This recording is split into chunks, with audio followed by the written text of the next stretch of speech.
Halo Sobat Santuy, gimana kabarnya? Masih santuykah hari ini? Semoga kalian masih dalam keadaan yang sehat ya. Nah, untuk menemani kegabutan kalian, Mimin akan mereview film anime dari Tiongkok. Video ini adalah video part 1. Untuk link part selanjutnya ada di deskripsi ya sob. Oke sob, tanpa banyak nyiming, langsung saja masuk ke alur ceritanya.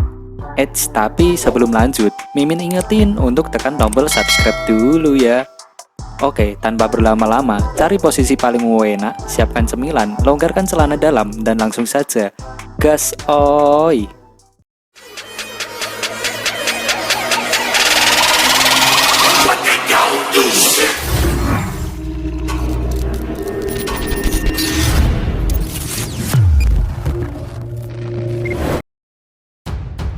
Di awal film diperlihatkan seorang guru seni bela diri sedang menjelaskan kepada murid-muridnya bahwa hanya ada 3 seni bela diri yang terkuat, yaitu seni bela diri naga, seni bela diri api, dan seni bela diri bintang. Sedangkan guru tersebut memiliki seni bela diri naga. Ia pun menunjukkan kekuatannya itu kepada murid-muridnya.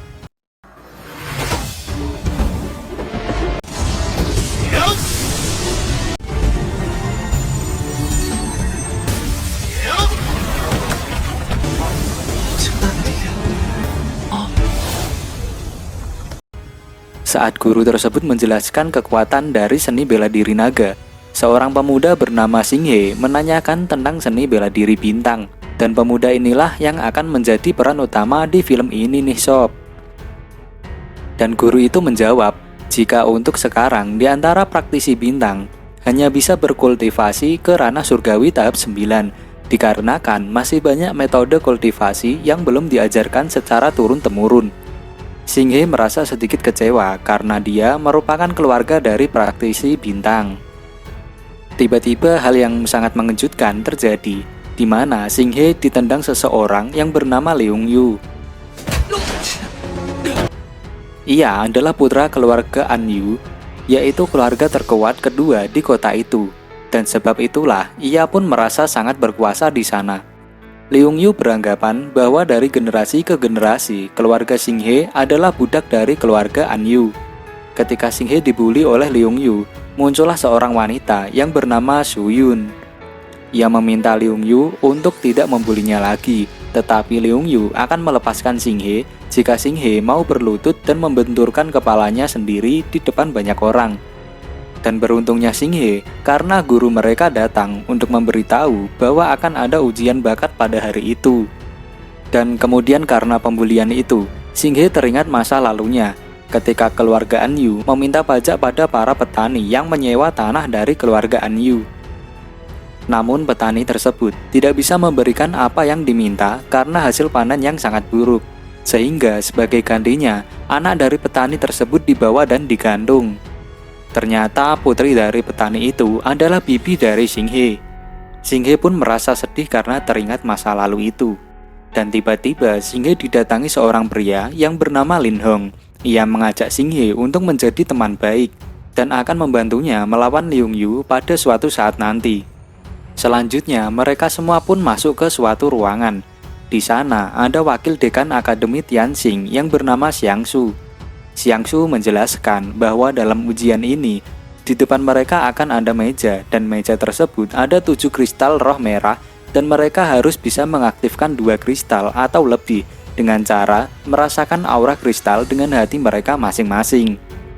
Dan yang berhasil mengaktifkan 3 kristal, maka ia menjadi salah satu murid dari guru yang ada di sana. Guru tersebut adalah guru yang terbaik di Akademi Tianxing. Terlihat Leung Yu mampu mengaktifkan 4 kristal sekaligus. Namun Su Yun mampu mengungguli Leung Yu karena ia mampu mengaktifkan 5 kristal.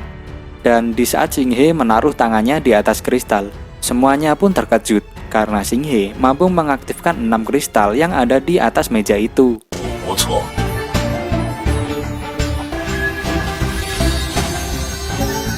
Dengan demikian ujian pun selesai. Dan Xiang Su memilih Leung Yu, Su Yun, dan Singhe untuk menjadi muridnya. Ia menjelaskan bahwa kristal roh merah terkait pada jiwa seseorang. Jadi, semakin kuat jiwanya, maka semakin kuat pula bakat kultivasinya. Su Xiang pun mengantarkan Xing He ke tempat tinggal mereka sementara semasa kelas pelatihan dimulai. Su Xiang menyuruh Xing He untuk berlatih lebih keras lagi, agar ia tidak mempermalukan wakil dekan Xiangsu.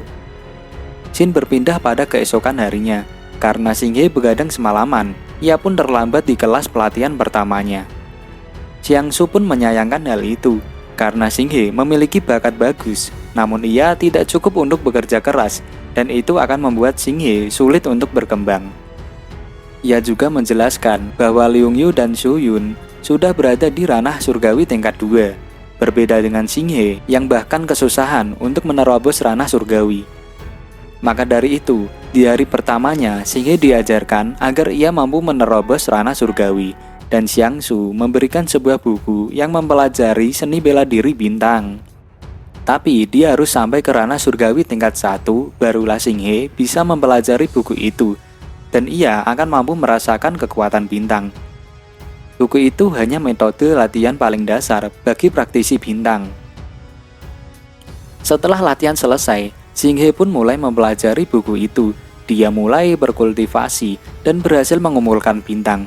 Xing He malah kebingungan, karena menurut buku itu, jika mampu mengumpulkan bintang, maka ia sudah mencapai ranah surgawi tingkat 2. Namun menurut Xiangsu, ia membutuhkan waktu berbulan-bulan jika ingin mencapai ke ranah surgawi tingkat 2. 7 hari berlalu, dan saat latihan dimulai, Xing He memberitahu gurunya bahwa ia sudah berkultivasi ke ranah surgawi tingkat 1.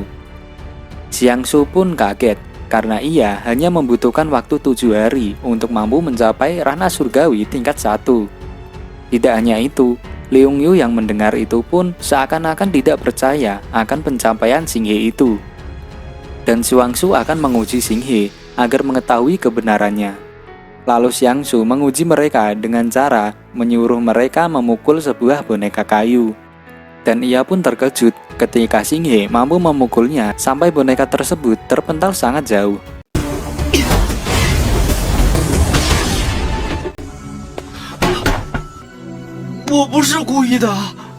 Xiangsu pun kemudian mengajak Xing He ke suatu tempat untuk melatihnya mengontrol kekuatannya sendiri.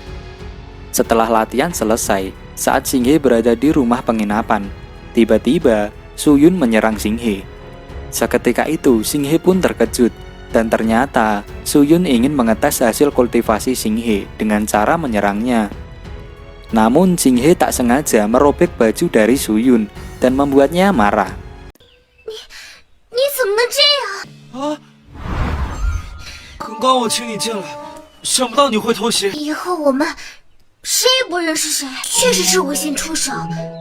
Ketika Su Yun akan pergi, ia pun terjatuh.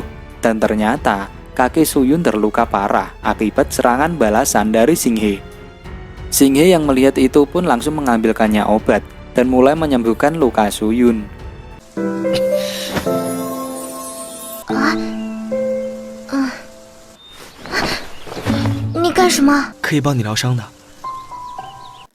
Karena Su Yun malu dengan bajunya yang robek, ia meminjam baju Xing He. Setelah berganti pakaian, nampaknya Xing He sangat terpesona melihat kecantikan dari Su Yun. Kemudian mereka pun kembali berlatih bersama. Keesokan harinya, mereka bertemu dengan kelas lainnya, dan nampak ada Lin Hong di sana. Ketika ia bersalaman, Xing He melihat ada bekas luka di tangan Lin Hong. Xing He pun menyembuhkannya, dan kekuatan bintang dari Xing He mulai muncul, terlihat ketika ia menyembuhkan luka Lin Hong dengan begitu cepat. Kemudian datanglah Su Xiang yang akan memimpin jalan mereka menuju ke tempat latihan di dataran tinggi. Saat mereka berada di tengah perjalanan, di sana terlihat pilar yang menjulang tinggi ke atas yang disebut sebagai pilar bintang peninggalan dari zaman kuno. Namun tidak ada satu orang pun yang tahu apa kegunaan dari pilar itu. Ketika mereka sedang melihat-lihat tempat itu, Xing He malah berfokus menatap Su Yun. Hal tersebut diketahui oleh Liung Yu, dan ia menyuruh Liang Jian untuk memberi pelajaran pada Xing He. Liang Jian menantang Xing He untuk bertarung.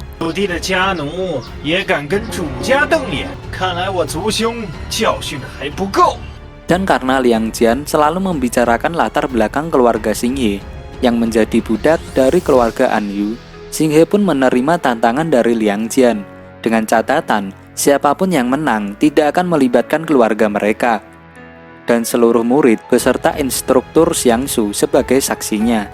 Dan pertarungan pun dimulai.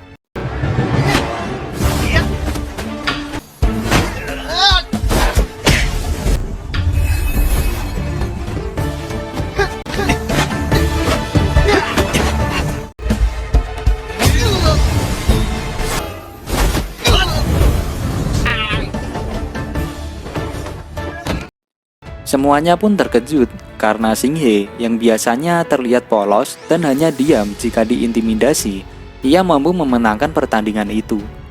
Xinghe pun sangat senang karena bisa melakukannya. Kemudian perjalanan menuju tempat ujian pun dilanjutkan dan film pun bersambung.